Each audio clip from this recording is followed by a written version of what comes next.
আচ্ছা তোমার বাবা মা এরকম কেন? আমি তো তোমাকে আগেই বলেছি তারা এমনই। একটু কিছু অ্যারেঞ্জ করেনি, পালিয়ে বিয়ে করেছে ঠিক আছে, কিন্তু বলতে তো পারতো একটু মিষ্টি খাও, বসো। কিছুই না। আহা, বাদ দাও না, জাস্ট ইগনোর দেম। কি করে ইগনোর করব? আজকে বিয়ে করেছি আমরা। শুধু তোমার বাবা মা না, সব বাবা মা এরকম। আমার বাবা মাকে দেখো, আমার কথা শুনতেই চায় না। ওহো, এই যে তুমি দেখো আজকে আমাদের বিয়ে হয়েছে, আর তুমি আজকে বাবা মা বাবা মা বাবা মা নিয়ে এত টেনশন করতেছো। আচ্ছা একটা জিনিস বলো তো, আমরা কি বাবা মার সাথে থাকবো সারা জীবন? আমার শুধু চাকরিটা পেতে দেরি, তারপরে তো তুমি আর আমি ফ্ল্যাট নিয়ে আলাদা হয়ে যাব।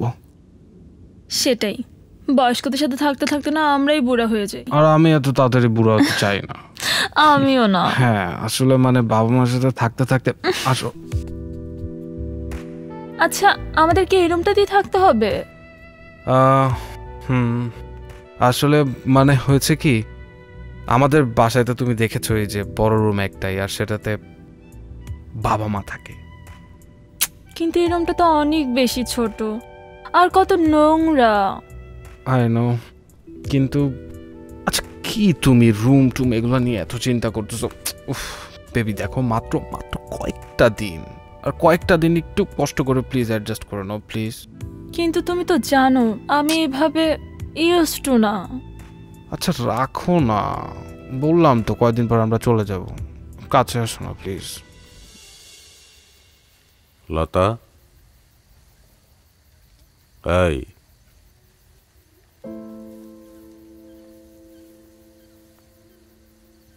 এই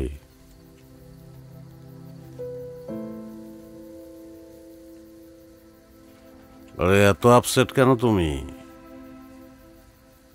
এই শোনো, মেয়েটাকে আমার কিন্তু খারাপ লাগেনি, সুন্দর একটা মেয়ে, প্রজাপতির মতো।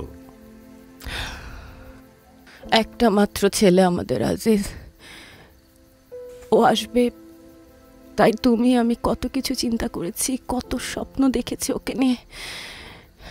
দিন নেই রাত নেই কোলে পিঠে করে ওকে আগলে রেখেছি, আর সেই ছেলে আমাদের না জানিয়েই। ঠিক আছে, এত ভেবো না তুমি, এত ভাবার কিছু নাই। আমি নিজে কি কম ছন্ন ছাড়া ছিলাম? তোমাকে বিয়ে করার পরে ভালো হলাম। শোনো, তুমি আমার কথা শোনো।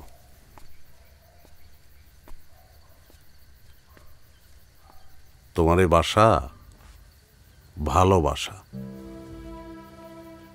এখানে যা হবে ভালো হবে।